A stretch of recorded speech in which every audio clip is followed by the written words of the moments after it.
잠언 25장 15절에서 28절.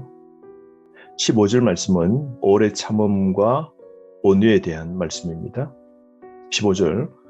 오래 참으면 관은 또 설득할 수 있나니 부드러운 혀는 뼈를 꺾느니라. 부드러운 설득, 이게 중요한 것이죠. 마음이 훈련이 있어야 우리는 오래 참을 수 있죠. 또한 입술의 훈련도 필요합니다. 부드러운 혀는 뼈를 꺾는다고 그러지 않습니까? 그러므로 인내를 비워야 되고 화내고 원망하지 말아야 됩니다. 말할 때 우아한 말, 부드러운 말을 할 수 있는 인격이 되어야 됩니다. 그러므로 분노를 조절합시다. 16절 말씀, 너는 꿀을 보거든 조카리만큼 먹어라. 과식함으로 토할까 두려우니라. 17절, 너는 이웃집에 자주 다니지 말라. 그가 너를 싫어하며 미워할까 두려우니라. 16절과 17절은 친밀할수록 절제가 필요하다는 것이죠. 꿀이 좋다고 계속 먹게 되면 과한 건 우리 몸에 좋지 못하죠. 그러므로 절제와 자기 통제력이 있어야 됩니다. 적당한 선에서 멈출 줄 아는 지혜가 꼭 필요하죠. 과식은 우리의 건강을 해치게 하죠. 인간관계에서도 동일합니다. 절제가 꼭 필요합니다. 사람 간 거리를 유지하고 자제가 필요한 것이죠. 꿀처럼 관계도 적당한 데서 멈추는 지혜가 필요합니다. 넘치면 모자람만 못합니다. 그러므로 인간관계를 오래 유지할 수 있는 비결은 적당한 선, 적당한 거리를 두고 교제를 나누는 것이 너무 중요한 겁니다. 18절 말씀, 거짓 증거의 해악을 말씀하고 있는데요. 자기의 이웃을 쳐서 거짓 증거하는 사람은 방망이요 칼이요 뾰족한 화살이니라. 불리한 증언은 상처와 배신감을 낳게 되고 거짓 증언은 사람을 죽이는 무기가 되는 것이죠. 그러므로 모함, 거짓말은 공공의 적입니다. 공동체와 가정과 나라를 무너뜨리게 만드는 것이죠. 방망이, 칼, 화살입니다. 거짓 증거는 인격 살인이요 실제로 사람을 살인케 만듭니다. 그러므로 조심해야 되겠죠. 19절 말씀, 환난 날에 진실하지 못하는 자를 의뢰해야 하는 것은 부러진 이와 위골된 발 같으니라. 진실하지 않는 사람을 신뢰하지 말라는 겁니다. 어려울 때 사람의 진실성이 드러나는 것이죠. 그러므로 진짜 사람이 나에게 좋은 친구인지 아닌지는 환난 때, 어려운 일을 당할 때 다 드러나는 것이죠.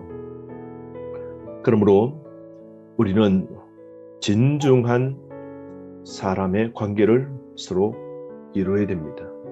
신뢰할 만한 교제를 서로 나누어야 되고요. 우리는 오직 하나님만 의지하는 믿음의 자세가 필요하죠. 20절 말씀, 상황에 맞는 태도가 꼭 필요합니다. 마음이 상한 자에게 노래하는 것은 추운 날에 옷을 벗음과 같고 소다 위에 식초를 부음과 같으니라. 타인이 아파할 때에 그 앞에서 노래하는 것은 위로가 되지 못하죠. 그 행동은 어리석은 겁니다. 그러므로 우리는 매사에 상황 판단과 분별력을 가져야 됩니다. 고통에 동참하고 불쌍히 여기는 마음이 필요하죠. 그러므로 생각 없이 경솔한 행동을 하지 말아야 됩니다. 21절부터 28절까지는 자신의 훈련되어야 될 조목조목 사항들을 말씀하고 있는데요. 21절에서 22절은 원수를 긍휼히 여기라고 권면합니다. 21절, 내 원수가 배고파하거든 음식을 먹이고 목말라 하거든 물을 마시게 하라. 고통에 동참하고 불쌍히 여기라는 것이죠. 원수를 긍휼히 여겨야 됩니다.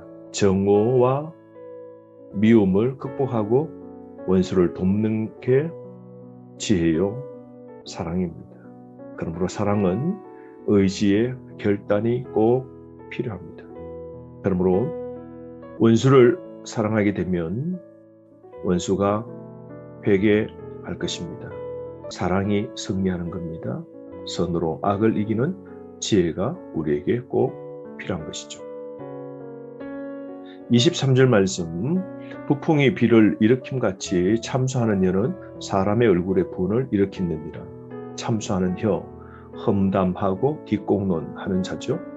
헐뜯는 말, 이것은 사람을 죽이는 겁니다. 분노를 일으키게 되는 것입니다.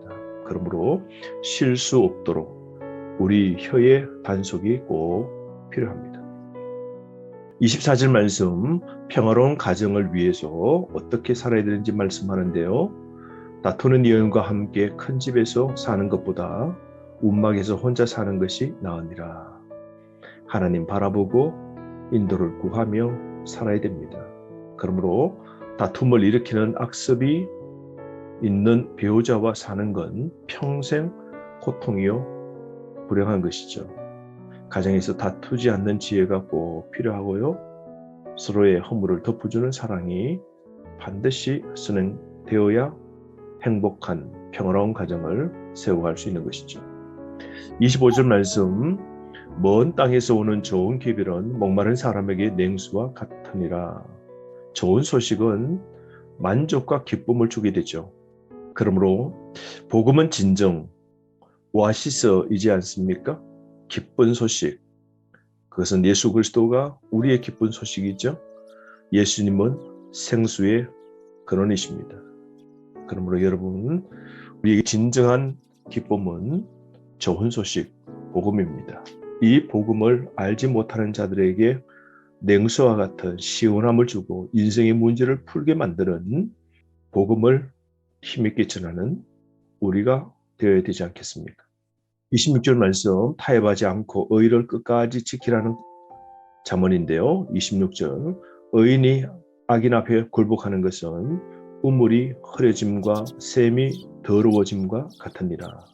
여러분, 우물은 한 동네 공동체의 생명줄이죠. 그 물이 더러워지면 그 공동체는 살기가 힘들어지는 것이죠. 또 샘이 더러워지면 더 이상 사람들이 물길으로 오지 않게 되죠. 그러므로 의인은 한 번의 타협도 지금까지 살아온 모든 삶을 망치게 되는 겁니다. 더러워진 물에 사람들이 찾지 않고 외면하는 것처럼 인생의 삶, 악을 행함으로 비참하게 되어지는 것이죠. 그러므로 의롭게 사는 결단을 절대 포기하지 맙시다. 조롱과 비난 대신 존경받는 남은 삶이 되어야 될 겁니다.